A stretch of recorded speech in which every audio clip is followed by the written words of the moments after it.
누군가를 떠나보내고 나면 사람들은 이런 말을 건넵니다. 이제 편히 보내줘야지. 기도는 해봤자 소용없지 않겠어. 하지만 마음 한켠은 쉽게 놓아지지 않습니다.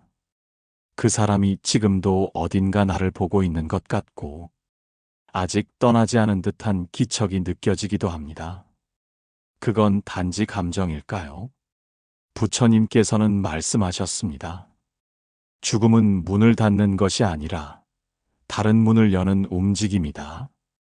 죽음은 단절이 아니라 이동입니다. 완전히 사라지는 것이 아니라 다음 생으로 향하기 전 머무는 시간이 존재합니다. 불교에서는 이 시기를 중음이라 부릅니다. 바로 그 시간이 49일입니다. 망자는 49일 동안 7일마다 업의 결산을 겪습니다. 생전에 지은 업이 하나씩 드러나며 윤회의 방향이 조금씩 정해져 갑니다. 그 말은 아직 결정되지 않았다는 뜻입니다. 망자의 방향은 닫힌 것이 아니라 흔들리는 상태에 있다는 것입니다. 이때 올리는 기도는 그 흔들리는 방향을 자비로 바꿀 수 있습니다. 심리학에서는 감정의 찬양이라 표현합니다. 죽은 이를 향한 강한 마음은 존재가 사라진 이후에도 무의식의 흔적을 남기며 기억과 감정의 층위 속에 머물게 된다고 말합니다. 그래서 자비의 마음은 닿습니다. 의식을 넘어서 울림으로 전달됩니다. 기도는 의식이 아니라 마음입니다. 그 마음이 자비로 가득 찰 때 망자의 길에도 빛이 생깁니다. 지장경에서는 이렇게 전합니다. 그 사람이 죽은 뒤 7일마다 업을 결산하니 자손이 올리는 공덕은 큰 업도 소멸케 하느니라. 망자의 업은 아직 고정되지 않았습니다. 물 위에 떠 있는 작은 배와 같습니다. 그 배를 밀어주는 건 큰 힘이 아니라 작고 진실한 자비의 기도입니다. 49일은 단지 기다림의 시간이 아닙니다. 망자와 자손이 서로의 마음을 주고받을 수 있는 마지막 연결의 시간입니다.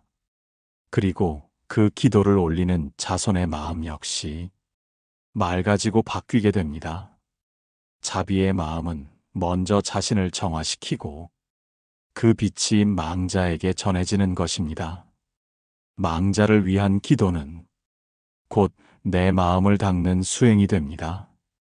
지금 그 사람의 얼굴이 떠오르고 그리움이 마음을 흔든다면 그 감정은 아직 연결이 살아있다는 증거입니다. 기도하십시오.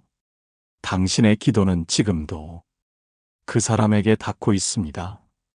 그리고 그 자비의 울림은 당신의 삶도 서서히 바꾸게 될 것입니다. 사람들은 말합니다. 49일 동안 기도하는 것이 좋다더라. 그래서 천도제를 지내고 영가를 위로합니다. 하지만 그중 많은 사람들은 이 질문을 그냥 넘깁니다. 왜 49일일까? 왜 하필이면 7일마다일까? 누군가는 형식이니까 그냥 따르는 것이라 말합니다. 그러나 불교는 그렇게 가르치지 않습니다. 이 시간은 단순한 의식이 아니라 업의 흐름을 바꾸는 결정적 기회이기 때문입니다. 부처님께서는 말씀하셨습니다. 업은 한순간에 완전히 굳지 않으며 선한 마음이 이어지면 흐름을 바꿀 수 있다. 죽은 이는 49일 동안 중음의 세계에 머뭅니다. 이 시기에는 7날마다 과거의 업이 하나씩 드러나 결산을 받게 됩니다. 마치 장부의 한 페이지씩을 넘기듯 삶의 기록이 7번 정리되는 시간입니다. 그때마다 업의 무게가 저울에 오르고 그 무게에 따라 윤회의 방향이 결정됩니다. 그래서 7일마다 기도하는 것입니다. 지금 이 순간 그 기도는 단지 형식이 아니라 그 무게를 가볍게 하는 힘이 됩니다.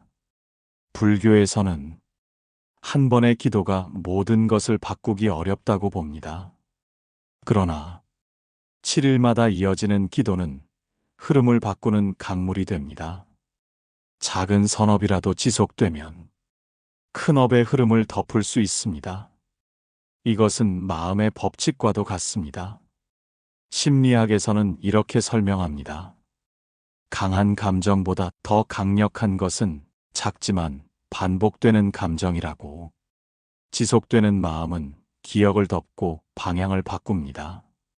망자는 바로 그 방향을 기다리고 있습니다. 그 방향을 바꾸는 힘이 기도의 흐름에서 나옵니다. 중화함경에서는 이렇게 전합니다. 선한 마음이 이어지면 어두운 업도 서서히 밝아지며 이는 자신과 타인 모두에게 미친다. 기도는 단순히 망자를 위한 의식이 아닙니다. 그 순간 기도하는 이의 마음도 바뀝니다. 그 마음이 자비로 맑아질수록 기도는 강해집니다. 그리고 그 마음이 망자의 업에 닿는 것입니다. 기도는 눈에 보이지 않습니다. 그러나 그 울림은 업의 흐름을 바꾸는 가장 깊은 손길입니다. 그러니 잊지 마십시오. 49일 중 7날마다 이어지는 기도는 흔들리는 윤회의 저울을 당신의 자비로 움직일 수 있는 기회입니다. 그 기회는 망자의 길이 될 뿐 아니라 당신의 마음을 맑히는 길이기도 합니다. 누군가를 위해 기도할 때 사람들은 조용히 마음을 모읍니다. 말로 다 할 수 없는 그리움과 다시 닿을 수 없다는 안타까움이 기도라는 형식으로 흘러나옵니다. 부처님께서는 말씀하셨습니다. 한 마음에서 일어난 자비는 물결처럼 퍼져나가 끝내 모든 중생에게 닿는다. 망자를 위한 기도는 결코 단순한 의식이 아닙니다. 그 기도를 올리는 순간 자신의 마음이 조용히 바뀝니다. 처음에는 죽은 이를 위해 시작했지만 어느 순간 자신의 삶을 돌아보게 되고 그 마음이 자비로 맑아지기 시작합니다. 왜일까요? 왜 기도는 망자에게만 닿는 것이 아니라 기도하는 이의 마음까지 변화시키는 걸까요? 심리학에서는 이런 현상을 자기 정화의 피드백이라고 설명합니다. 누군가를 위한 진심 어린 행위가 자신의 감정 회복과 삶의 만족도에도 영향을 미친다고. 공감의 감정은 실제 뇌의 안정과 평온을 유도하며 그 사람을 더 단단하게 만든다고 합니다. 기도는 바로 그 과정을 이룹니다. 죽은 이를 위해 바치는 기도는 기도하는 이의 말과 행동, 심지어 표정까지도 바꾸게 됩니다. 마음이 고요해지고 그 고요함 속에 생명의 감사가 피어오릅니다. 지장경에서는 이렇게 전합니다. 조상을 위해 기도하는 순간 그 마음은 자비로 변하고 그 자비는 망자의 고통을 덜어줄 뿐 아니라 기도하는 이의 업도 맑게 하느니라. 망자를 향한 기도가 기도하는 사람의 업까지 변화시킨다는 이 말은 그저 종교적 신념이 아닙니다. 내가 맑은 마음으로 기도할 때 그 맑음이 곧 내 업이 되고 그 업이 복의 방향으로 흐르게 되는 것입니다. 죽은 이를 위한 기도는 죽은 이를 위한 것에서 끝나지 않습니다. 그 기도를 올리는 나의 삶까지 함께 정화되고 있다는 뜻입니다. 누군가를 위해 기도하고 있는 지금, 그 기도는 당신의 삶을 조용히 바꾸고 있습니다. 그 자비가 닿는 곳은 망자의 길이면서 동시에 당신의 다음 업입니다. 기도란 이 생과 저 생, 남과 나, 그 모든 경계를 넘어 같이 밝히는 하나의 등불입니다. 기도를 올릴 때 사람들은 때로 이런 마음을 품습니다. 무언가를 얻고 싶어서 혹은 재앙을 피하고 싶어서 그래서 조상을 위해 천도제를 올리면서도 속마음엔 이런 생각이 스칩니다. 이 기도 덕분에 내 삶도 편해지겠지. 이 정도 공양이면 복이 따르겠지. 하지만 그 마음은 정말 공덕을 낳을 수 있을까요? 부처님께서는 말씀하셨습니다. 선한 마음은 작은 행위도 크게 만들고 탐욕의 마음은 큰 행위도 허물게 한다. 기도는 마음에서 시작되어야 합니다. 왜냐하면 공덕은 행위보다 마음의 상태에 따라 쌓이기 때문입니다. 아무리 많은 불공을 올려도 그 마음이 탐욕과 두려움으로 가득하다면 그 기도는 맑은 업으로 이어지기 어렵습니다. 심리학에서도 동기의 순수성이 결과에 영향을 미친다고 말합니다. 동기가 이기적일수록 그 행동에서 오는 만족감과 긍정적 변화는 약하다고 합니다. 그러나 진심에서 우러난 감사와 자비는 행동의 크기를 넘어서 삶의 방향까지 바꾸는 힘이 됩니다. 마음을 바꾸지 않으면 기도는 껍데기가 됩니다. 다른 이에게 보이기 위해 하는 기도, 억지로 드리는 공양. 이런 기도는 형식만 남고 그 울림은 금세 사라집니다. 유마경에서는 이렇게 전합니다. 마음이 청정하면 작은 공양도 큰 복이 되고 마음이 흐리면 큰 공양도 허공에 흩어진다. 그래서 불교는 기도보다 기도하는 마음을 더 중요하게 여깁니다. 기도하는 이가 조상에게 생명을 물려받았음을 알고 그 삶에 감사하는 마음에서 기도한다면 그 공덕은 작더라도 깊이 닿습니다. 마치 깨끗한 물 위에 떨어진 맑은 기름 한 방울처럼 그 자비는 넓게 퍼져 망자의 업도 맑히고 자신의 업도 정화하게 됩니다. 기도는 마음에서 시작되어야 합니다. 마음이 먼저 바뀔 때 그 기도는 망자의 길을 열고 기도하는 이의 삶도 함께 밝힙니다. 기도란 말보다 마음이 앞서야 하는 가장 깊은 수행입니다. 사람들은 말합니다. 죽은 이를 위한 기도는 49일까지만 하면 된다고. 그 이후에는 윤회가 이미 결정되니 기도해봤자 소용없다고. 하지만 불교는 그렇게 가르치지 않습니다. 기도의 시기와 방향은 달라질지언정 그 의미는 여전히 깊습니다. 부처님께서는 말씀하셨습니다. 시절과 인연이 맞을 때는 작은 기도도 길을 바꾸지만 때를 놓치면 기도는 축복으로만 머무른다. 죽은 이의 윤회는 49일 동안 결정됩니다. 이후에는 이미 새 생으로 들어서게 되므로 그 기도는 방향을 바꾸는 작용은 하지 않습니다. 하지만 그 기도가 의미 없어진 것은 아닙니다.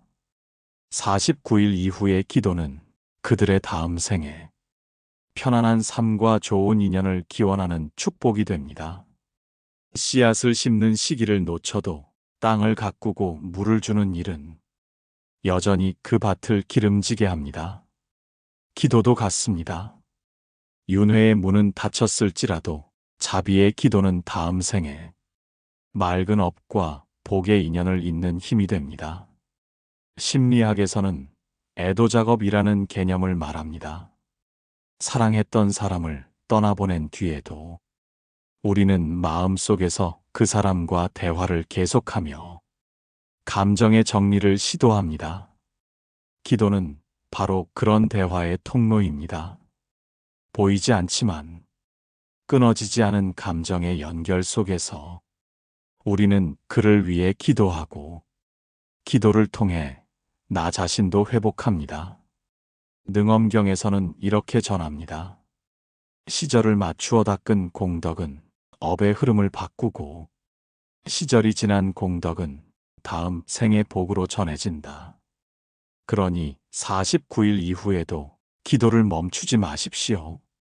그 기도는 죽은 이에게 다음 생의 편안함과 복된 인연을 비는 힘이 되며 기도하는 이에게도 자비의 마음을 놓치지 않게 해줍니다. 죽은 이는 당신의 기도를 통해 다음 생의 빛을 받게 되고 당신은 그 기도를 통해 이 생의 업을 정화하게 됩니다. 기도는 여전히 연결된 마음의 수행입니다. 그 마음이 이어질 때 죽은 이도 살아있는 이도 서로를 비추는 등불이 됩니다. 기도는 언젠가 끝이 납니다. 49일이 지나고 천도제가 마무리되면 사람들은 일상으로 돌아갑니다.